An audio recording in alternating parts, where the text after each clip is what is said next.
who down in Whoville liked Christmas a lot. But the Grinch, who lived just north of Whoville, did not. The Grinch hated Christmas, the whole Christmas season. Now please don't ask why. No one knows quite the reason. It could be his head wasn't screwed on just right. It could be, perhaps, that his shoes were too tight. But I think that the most likely reason of all may have been that his heart was 2 sizes too small. But whatever the reason, his heart or his shoes, he stood there on Christmas Eve hating the Whos, staring down from his cave with a sour, grinchy frown at the warm-lighted windows below in their town. For he knew every Who down in Whoville beneath was busy now hanging a mistletoe wreath. And they're hanging their stockings, he snarled with a sneer. Tomorrow is Christmas. It's practically here.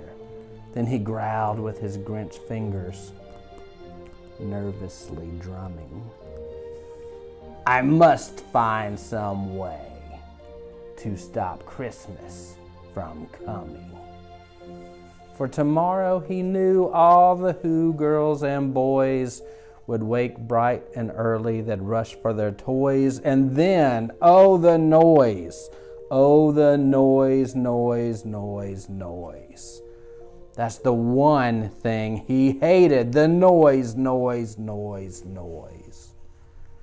Then the Whos, young and old, would sit down to a feast, and they'd feast, and they'd feast, and they'd feast, feast, feast, feast. They would feast on Who pudding and rare Who roast beast, which was something the Grinch couldn't stand in the least. And then they'd do something he liked least of all.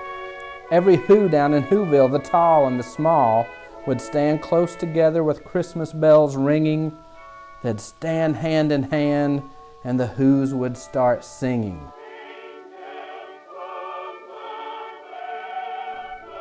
And they'd sing, and they'd sing, and they'd sing, sing, sing, sing.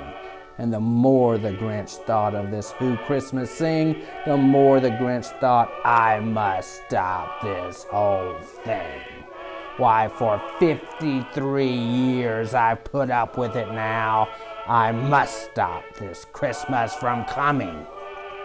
But how? Then he got an idea. An awful idea. The Grinch got a wonderful, awful idea. I know just what to do, the Grinch laughed in his throat, and he made a quick Santa Claus hat and a coat, and he chuckled and clucked. What a great Grinchy trick! With this coat and this hat, I look just like Saint Nick. All I need is a reindeer. The Grinch looked around. But since reindeer are scarce, there was none to be found. Did that stop the old Grinch? No, the Grinch simply said, if I can't find a reindeer, I'll make one instead. So he called his dog Max. Then he took some red thread and he tied a big horn on the top of his head. Then he loaded some bags and some old empty sacks on a ramshackle sleigh and he hitched up old Max. Then the Grinch said, get up! And the sleigh started down toward the homes where the Whos lay a snooze in their town. All their windows were dark, quiet snow filled the air. All the Whos were all dreaming sweet dreams without care. When he came to the first little house on the square, this is stop number 1, the old Grinchy Claus hissed. And he climbed to the roof, empty bags in his fist. Then he slid down the chimney a rather tight pinch, but if Santa could do it, then so could the Grinch. He got stuck only once for a moment or two, then he stuck his head out of the fireplace flue, where the little Who stockings all hung in a row. These stockings, he grinned, are the first things to go. Then he slithered and slunk with a smile most unpleasant around the whole room, and he took every present, pop guns and bicycles, roller skates, drums, checkerboards, tricycles, popcorn, and plums. And he stuffed them in bags, and the Grinch very nimbly stuffed all the bags one by one up the chimbley. Then he slunk to the icebox. He took the Who's feast. He took the Who pudding. He took the roast beast. He cleaned out that icebox as quick as a flash. Why, the Grinch even took their last can of Who hash. Then he stuffed all the food up the chimney with glee. And now, grinned the Grinch, I will stuff up the tree. And the Grinch grabbed the tree and he started to shove when he heard a small sound like the coo of a dove.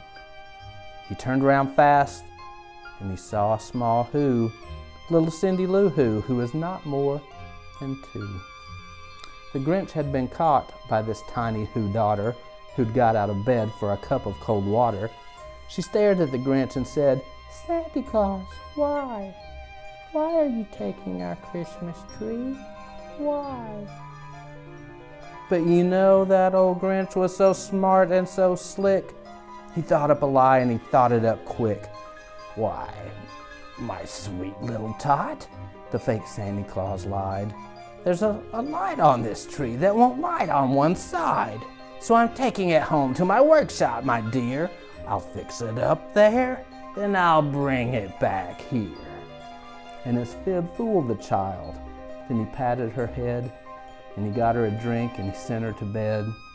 And when Cindy Lou Who went to bed with her cup, he went to the chimney and stuffed the tree up. Then the last thing he took was the log for the fire. Then he went up the chimney himself, the old liar. On their walls he left nothing but hooks and some wire. And the one speck of food that he left in the house was a crumb that was even too small for a mouse. Then he did the same thing to the other Who's houses, leaving crumbs much too small for the other Who's mouses. It was 1/4 dawn, all the Who's still abed, all the Who's still a snooze when he packed up his sled.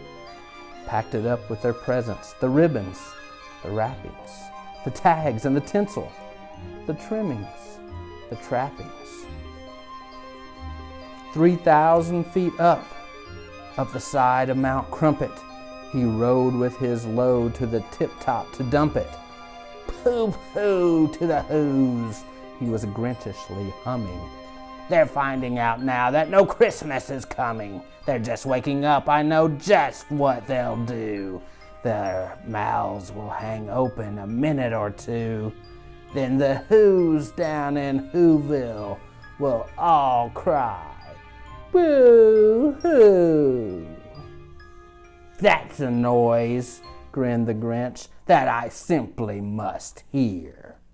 So he paused, and the Grinch put his hand to his ear, and he did hear a sound rising over the snow. It started in low, then it started to grow, but the sound wasn't sad. Why, this sound sounded merry. It couldn't be so, but it was merry, very. He stared down at Whoville. The Grinch popped his eyes, then he shook. What he saw was a shocking surprise. Every Who down in Whoville, the tall and the small, was singing without any presents at all. It hadn't stopped Christmas from coming. It came. Somehow or other, it came just the same. And the Grinch, with his Grinch feet ice cold in the snow, stood puzzling and puzzling. How could it be so?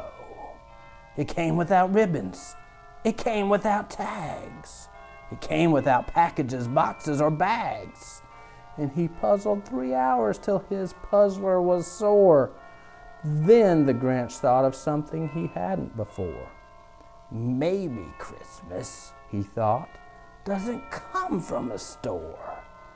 Maybe Christmas, perhaps, means a little bit more. And what happened then? Well, in Whoville they say that the Grinch's small heart grew 3 sizes that day. And the minute his heart didn't feel quite so tight, he whizzed with his load through the bright morning light, and he brought back the toys and the food for the feast, and he himself, the Grinch, carved the roast